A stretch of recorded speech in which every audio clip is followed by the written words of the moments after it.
कि मीराबाई ने एक बारात देखी और उसमें दूल्हा देखा सजा धजा, सिर पर उसका मुकुट मोड़ और अच्छी उसकी खूब छवि। इसने देख के वह मीराबाई बालक सी थी ने बोली, माँ यू कौन से यू फलानी का बनड़ा से। ने बोली, माँ मेरा भी बनड़ा ला दे। बालक थी 5, 7, 10 साल की, उसने ज्ञान नहीं था यू के खेल से। रोन लागी, हाय मेरा भी बनड़ा ला दे, मेरा भी बनड़ा ला दे। उसने उठा कर कृष्ण भगवान की मूर्ति जो कि 1.5 हाथ के करीब थी, बहुत सुंदर मुकुट सजा रखा था, गल में माला डाल रखी थी, उस बनड़े से भी ज्यादा उस सजा हुआ था, वो ला करके उसको दे दिया। ले बेटी यू तेरा बनड़ा, के नाम से कृष्ण भगवान। उस दिन पाछे उस मीराबाई ने उस ईश्वर को परमात्मा भगवान रूप में समझकर और उससे अपना पति स्वीकार कर लिया। और साथ में ये गुण बताया इसकी माँ ने जितना बेरा था कि ये परमात्मा है, ये कभी मरता नहीं, अजर अमर है, और इसके साथ जुड़ जाने से बहुत लाभ होता है, सुख देता है, स्वर्ग में पहुंचा देता है, मुक्ति कर देता है। इन गुणों का ज्ञान करके मीराबाई उनसे बहुत प्यार करती थी और जैसे भी टूटे फूटे शब्द थे वो अपने गाया करती थी, ईश्वर को याद किया करती थी, नाम जाप किया करती। तो मीराबाई की मुक्ति का साधन बना, लेकिन बना जब वो गुरु से नाम ले लिया, क्योंकि पिछले संस्कार थे उसके जो प्रबल परमात्मा में रुचि बनी हुई थी, पिछले जन्मों का तप भजन उसके साथ था। लेकिन मुक्ति उसकी जब हुई जब रविदास जी तो उपदेश ले लिया, और उपदेश ले पाछे फिर उसने ज्ञान होया कि मैं तो जमा बर्बाद हो जाती अगर गुरु जी तो नाम ना लेती। तो इस प्रकार हम जब तक नाम नहीं ले लेंगे तब तक हमारा कोई छुटकारा नहीं होगा। तो बताया कि सत्संग समझी मीराबाई, करी सतनाम की कमाई। सत्संग समझी मीराबाई, करी सतनाम की कमाई। गुरु रविदास की शरणा आई, जब पाया मोक्ष द्वारा। है सत्संग मोक्ष की धारा, कोई समझ राम का प्यार। है सत्संग मोक्ष की धारा, कोई समझ राम। सत्संग समझा सेऊ शाना हो गया, साहेब कबीर का आना। सत्संग समझा सेऊ शाना हो गया, साहेब कबीर का आना। नेकी समन न खिला दिया खाना, वो अमर किया मनियारा। है सत्संग मोक्ष की धारा, कोई समझ राम को। है सत्संग मोक्ष की धारा, कोई समझ राम का प्यारा। अब सत्संग समझना यो सब आइयो, देखो वो कहण सुन की बात तो कुछ हो रहे है, पर सही तत्व बगे जब हमने इस तरह खरा उतरना चाहिए जिस प्रकार से उस सम्मन उतरे। कैसे? एक सम्मन नाम का मनियार था, वो बंदी छोड़ से उपदेश ले लिया सारे परिवार ने। 3 प्राणी थे घर में, एक तो नेकी जो सम्मन की घरवाली, एक उनका लड़का दोनवा का, वो था शेव उसका नाम था। 3 प्राणी थे। अब देखो सत्संग जहाँ होता है बचपन से बच्चा पे हम जिस भी जकर घर में करांगे वही असर होया करे, रोजाना असर हो। इतने गरीब हालत थी उनकी, इतनी गरीब हालत थी बेचारा की कि कई बार तो जून उग जाया करती, पर कभी उन्होंने किसी की नीयत खराब नहीं करी, ना चोरी करी ना ठगी करी। और यूं क्या करते, बेटा भूल कर चोरी मत कर लियो, सत्यानाश हो जाता है। जो चोरी करते हैं लोग या कोई बुराई करते हैं, रिश्वत लेते हैं, कोई बुरा काम करते हैं, अपनी किस्मत पर सब्र करके हमने रहना चाहिए। एक दिन भगवान कबीर साहब ने विचार किया, क्योंकि कमाल के अंदर अभिमान हो गया था, वो महाराज के संग ज्यादा रहता था, सेवा बहुत कराया करता। एक दिन उसके मन में अभिमान आ गया कि महाराज जी कि हाँ भाई, मेरे जितनी सेवा आपकी कोई नहीं कर सकता। अब अभिमान चाहे माया का आ जाओ, चाहे भजन का आ जाओ, और भाई चाहे किसी शरीर का, चाहे औलाद का, चाहे संतान का, राज का वो नष्ट कर दिया कर, भक्ति खत्म हो जाती है। जिस प्रकार एक बार नारद मुनि में अभिमान हो गया था, उसने जाकर के अपने पिता ब्रह्मा जी से कहा कि मैंने अब माया जीत ली है, काम क्रोध मोह लोभ अहंकार के वश में नहीं हो सकता। ब्रह्मा जी कहने लगे पुत्र मेरा आज्ञा तक कह दी है पर और जे करना करिए किता। उसने सोची क्योंकि बालक ने मना करे ना दूना चाला करे उसका नहीं, बालक तक ये था पूरा अच्छे पूरे संत थे। फिर उसके मन में आई पिताजी तन्य कहीं जाकर जब चीज उपलब्ध कर ली मैंने जीत ली है तो बताने में क्या डर से। उसने जाके शंकर भगवान से जिक्र कर दिया कि ऐसे जी मैंने माया को काम क्रोध मोह लोभ अहंकार में किसी काबू में नहीं आऊंगा, मैंने माया जीत ली है। ने बोला भाई देख वह बात है तेरी ठीक से, नारद जी संता के काम तो ये होया करे पर इसका कित विष्णु भगवान आगे जिक्र ना करिए। उन्हें सोची ने कह आकर पिताजी भी ने कहे थार ये भी ने कहे जा कह विष्णु जी आगे फिर कह दिया कहा भाई नारद जी आ गया महाराज। और भाई ठीक ठाक मौज होगी महाराज।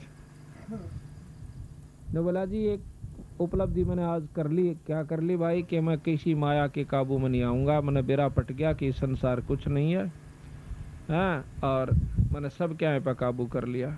वाह बेटा वाह, बहुत अच्छा करा।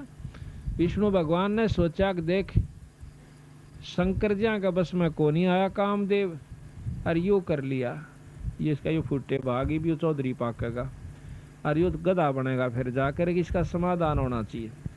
ने बोला ठीक है बेटा बहुत बढ़िया करे शाबाश।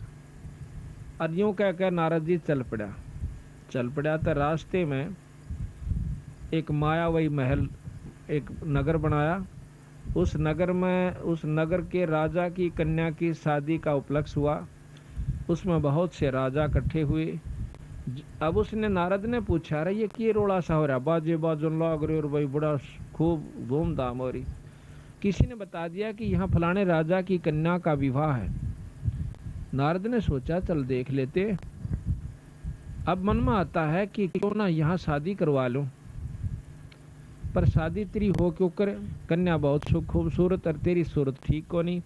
तो उसने भगवान विष्णु से अर्ज करी कि मुझे अपना रूप दे दे। अब भगवान विष्णु प्रकट हुए, कहने लगे बोलो ऋषिवर क्या चाहिए कि ऐसे ऐसे कन्या का विवाह है और उसने अपना पति चुनना है और जो खूबसूरत पति होगा उसको चुनेगी, आप मुझे अपना रूप दे दीजिए। नो बोले तथास्तु। तो उन्होंने बंदर का मुंह ला दिया उस नारद जी का। अब नारद जी सोचे कि तेरा जो शकल है विष्णु भगवान की हो चुकी है और तेरे जितना सुंदर इस सृष्टि में कोई नहीं, और कन्या तुझे जान दे अपनावेगी। अब वो कन्या माला लेकर के घूम रही होती है और नारद जी का दोहरे का लकड़गी। उसने सोचा तू देखा को नहीं, ये ना तो आई चुन लेती। आगे जाके फटमू का सारा तो आगे आके उस और लड़की ने और मुंह फेर कर दूर के लकड़गी, फिर आगे पहुंचा दिखा कदे फेर कसर रहेगी वो। आखिर में उसको शीशा दिखा दिया एक ने खड़ा होकर अपनी शक्ल तो देख ले तुम। शक्ल में देखा है तो बंदर का मुंह हो रहा। तो वहां से समझ गया कि मेरे को जो है ना विष्णु भगवान ने ठग लिया। और थोड़ी देर में आ जाता है खुद विष्णु और उस कन्या के सामने खड़ा हो जाता है और वो कन्या उस विष्णु जी के गले में वरमाला डाल देती है। तो नारद जी ने विष्णु भगवान को श्राप दे दिया कि जिस कारण मैं पत्नी की वियोग में आज इतना दुखी हुआ, इसी प्रकार तुम भी एक दिन अपनी इस पत्नी के बारे में दर दर धक्के खाओगा और तेरी मदद भी जो है वानर करेंगे जिसका तने मुंह लाया। इतना कसराब देकर के नारद जी अंतर ध्यान हो जाता है। एक बार की बात है कि रामचंद्र जी उस शराब को पूर्ण करने के लिए सीता जी का हरण हुआ। राम वियोग करता हुआ घूम रहा जंगल जंगल में पहाड़ा का ऊपर। तो नारद जी पहुंच जाते हैं। नारद जी ने पता तो हो गया कि तेरे कारण इन्होंने कष्ट पाया। पांव पकड़ कर रोने लग गया। ने बोला महाराज मैं पापी जीव हूँ, अपने स्वार्थवश आपको मैंने श्राप दे दिया है और आज आप मेरे कारण दुखी हो रहे से। अब कोई बात ना बेटा, मैं तो इस दुख ने ले मरूंगा पर तेरे पर नहीं उठाओ। तेरे को सुखी करण की खातिर मैंने ये सारा कष्ट मोल लिया है। हम तो पार कर जाएंगे इस कष्ट ने, पर तेरी सी दुर्गति हो जाती तो कुत्ता और गधे की जुनी में जाता, अगर तेरा अभिमान उस समय मैं नहीं तोड़ता तो इस प्रकार अभिमान जो बहुत खतरनाक होता है। तो भगवान कबीर साहब ने सोचा कि कमाल की तो बिगड़गी बनी बनाई कहानी, इब इसमें यो अभिमान हो गया कि तेरे जितनी सेवा महाराज ने की कोई नहीं कर सकता। एक दो दिन के बाद महाराज ने कहा कि भाई कमाल, ऐसे ऐसे एक भक्त है अपना सम्मन नाम का मनियार, और उससे मिलने जी कर रहा से, चलोगे? आखा महाराज मैं तो आपके संग जरूर चलूंगा। एक शेख फरीद नाम के संत हुए हैं जो कि पहले बहुत तपस्या की, तप किया, उल्टे कुएं में लटक गए थे, फिर भी परमात्मा अल्लाह खुदा की प्राप्ति नहीं हुई, मुसलमान थे। बंदी छोड़ कबीर साहब ने जब उसने 12 वर्ष कुएं में लटकते हो गए और काग आगे आंख काटना, तो उस समय उस शेख फरीद ने न्यू कहा था, भाई कागो मेरे हाडा पर ऊपर कोई मांस बच रहा हो तो उसने खा लो, क्योंकि अस्थि पंजर हो गया था, उसका मांस नहीं रहा शरीर का ऊपर। 12 वर्ष में 1.25 मन अन्न, महाराज गरीबदास जी ने लिखा है कि शेख फरीद ने खाया था 1.25 मन 12 वर्ष में। उसके अभाव से यानी शरीर ऐसा हो गया था जैसे हाड़ नारे चमके थे, कति मांस नहीं था।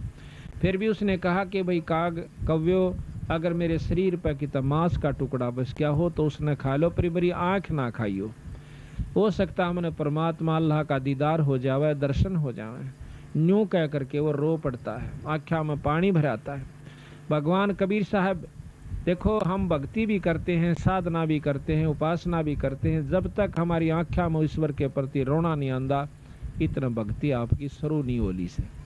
तो जब उसकी भक्ति शुरू हुई, वो रो पड़ा जब भगवान कबीर साहब सतलोक से आकर वहाँ प्रगट हो गए थे और उसको बाहर निकाल लिया कुएं में। तो वह जो का तो जुगाड़ सा सारा जो बोला, भाई भगत जी तो किस लिए इसमें लटक रहा कुएं में? कि परमात्मा पाने के लिए, अल्लाह पाने के लिए, कि मैं तेरे सामने खड़ा, मैं अल्लाह हूँ, खुदा हूँ। न्यू बोला ऐसे नहीं, परमात्मा तो बेचगुण होता है, परमात्मा यूं होता है। बेचगुण कहते हैं निर्गुण को, कहते हैं निर्गुण ने तू देखेगा क्यों करे, सरगुण में तेरे सामने खड़ा। और बात सुन दे कि इस तप से तू तीसरे जन्म में कुत्ते की जुनी में जागा, तप से राज होता है, अगले जन्म में तू राजा बन जाएगा और तीसरे में कुत्ता बनेगा। ये साधना इस तप से होगी। अब भाई शेख फरीद की तो पिंडी कापी, कोट बड़ा मुकदमा मोल लिया और फिर यो इसका फल मिला। तो महाराज कहते हैं, वो है पेड़ बबूल का आम कहाँ से खा, बहुत रहे तुम की करे और बाट देखो आम लागण की। साधना भी गलत करो, मर पड़ के को साधन शुरू भी करते हो तो वो भी गलत कर रहे हो। तो ने बोला जी फिर मैंने कोई रास्ता बता दो। रास्ता बताऊंगा, खाए का दा टूक, यानी फल खवाए, फिर उसको रोटी खवाए, कुछ फल खाओ। महाराज कहते हैं कि इतना ना खाओ कि आपका पेट भर जाए और आपको नींद आ जाए, ज्यादा नहीं छकना चाहिए। प्रथम अंजल संयम राखा है, योग युगत सब सतगुरु भाखा है, योग लक्षण सब सतगुरु भाखा है, यानी थोड़ा खावे, इतना खावा जितना आवश्यक हो, जरूरत से ज्यादा नहीं खावा, ना कति कम भी नहीं खावा कि जमा पेट में तो जो ना गड्ढन लाग जाए। हिसाब का खाओ और फिर अपना भक्ति करो, डट के काम भी धंधा करते रहो। तो फिर शेख फरीद को उपदेश दिया, नाम दिया। जब उस शेख फरीद का पीछा छूटा और भक्ति का साधन बना, फिर वो शेख फरीद बंदी छोड़ कबीर साहब के साथ रहा। ये प्रमाण मिलता है।